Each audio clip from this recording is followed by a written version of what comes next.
What's up, everybody? Welcome to Among the Fence. My name is Aaron. Today we're checking out the new album Perpetual Terminal by the metalcore kind of melodic death metal band Darkest Hour. This band is heavily underrated and often forgotten about when talking about metalcore pioneers. Forming in 1995 in Washington, D.C., they released their first album, Mark of the Judas, in 2000. And honestly, I felt like even back then they were just so far ahead of their peers, but they didn't get a whole lot of attention until they released Undoing Ruin in 2005, then followed it up with two more bangers, Deliver Us and Eternal Return in 2007 and 9.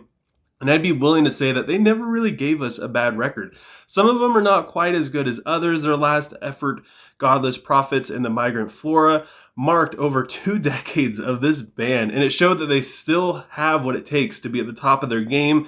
I gotta admit though, I was still a little nervous going into Perpetual Terminal just because of the 7-year gap, and also because a lot of bands made returns. I know this band wasn't officially gone, but most bands took a little break between that time for obvious reasons, and most bands that came back after 2020 really struggled, and a lot of them fell on their faces, and a lot of band members left, and there's a lot of reasons why bands like this don't really do too good. Sometimes they even end up going the mainstream route, or they just start sounding like everybody else. So yeah, I was a little fearful going into this one. They opened the album with the title track and basically extinguish all of those fears, coming in showing off their love for In Flames in the intro, and then go straight into a fast tempo drum section with distorted vocals in the verse. The chorus has a really cool melody that basically saves it for me. Otherwise, the chorus really doesn't stand out to me all that much compared to the verses. And then we have Societal Bile.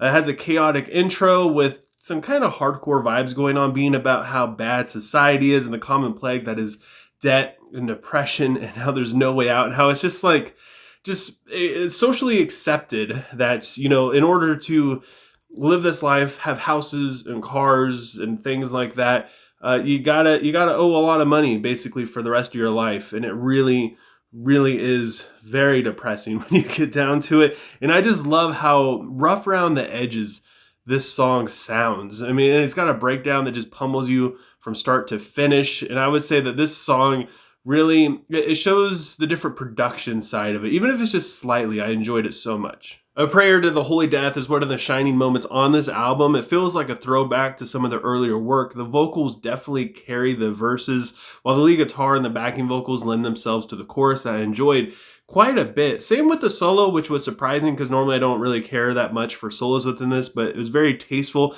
This song does feel pretty dated, not gonna lie, but it still managed to put a smile on my face. Another really good song comes directly after it, The Nihilist Undone, as it continues this old school metal vibe with a bouncing riff in the verse, followed by a quick catchy chorus. Again, absolutely loved the chorus and the emotional filled solo that just fits the melancholy theme of basically you die to live, and realizing that nothing really matters in the end. It's a very nihilistic approach to things, but at the same time kind of pointing out how silly that is. One with the Void is my absolute favorite song on this album. I love the slow burn of this song. It reminds me a lot of Under Oath, Casting Such a Thin Shadow. The cleanish vocals were also really nice change of pace, and it made the distorted vocals hit so much harder, and it made the emotion in them feel a lot deeper, and just the overall aggression just stood out so much more because of them. And the duet at the end is just an absolute thing of beauty. This is one of my favorite songs that Darkest Hour has done, probably within their past 2 or 3 albums. We also have this song Amor Fati, which is Latin for love of fate or love of one's fate. It's a 2-minute instrumental dividing the front and the back half of this album. Sure, the guitar is the main attraction, but to me the drums stood out so much. The production on this whole song is so good. And then we have the song Love is Fear, and it picks up basically right where we left off, jumps right back into it. The vocals are very much in your face, and it seems to be a little bit stronger in the mix. They're a little bit more out in front, it feels like.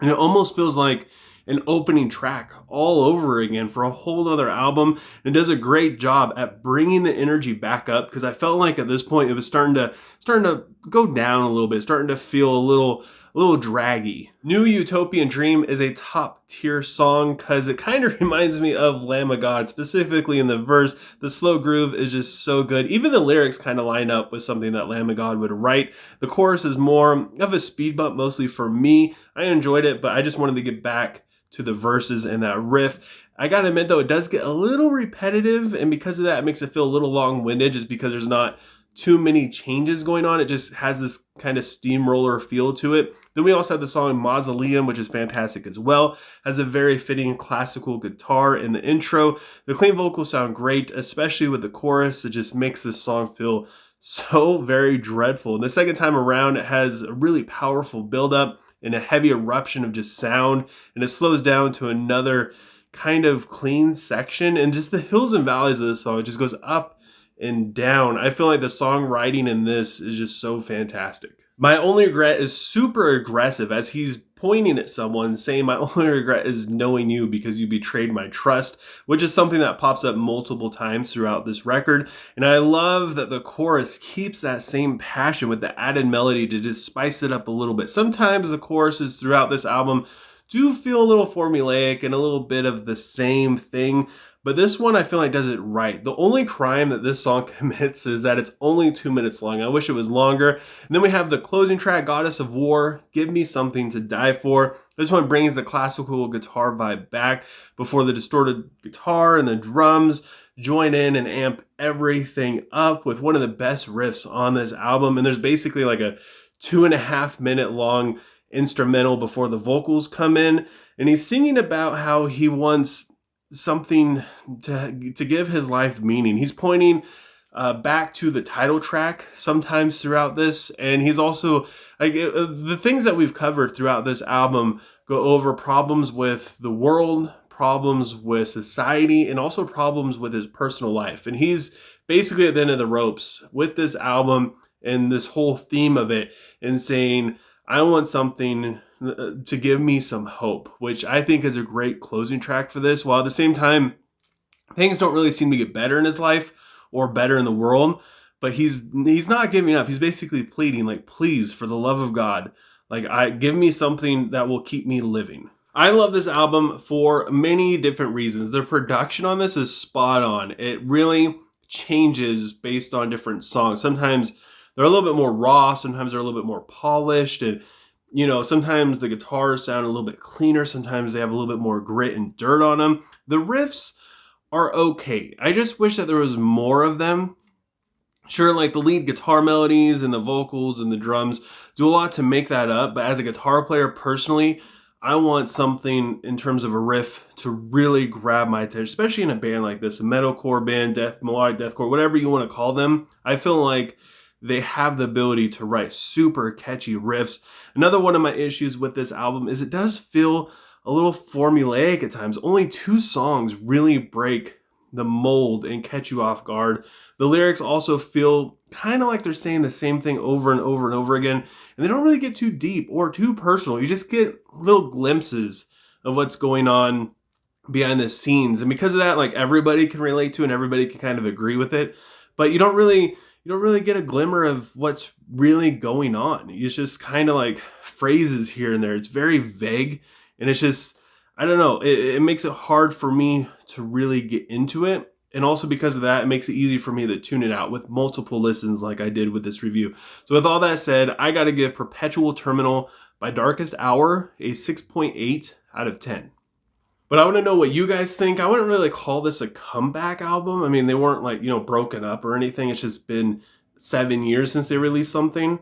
So yeah, I'm not really sure, but I have a feeling that this album is going to be pretty well accepted by fans. But either way, leave a comment below letting me know what you thought of Perpetual Terminal. Let me know what you would rate it, what your favorite song is. And also, if you enjoyed this review, don't forget to give it a like. It's the easiest way to help support me and YouTube's algorithm, which is so chaotic and complicated, but for some reason giving videos likes does a lot.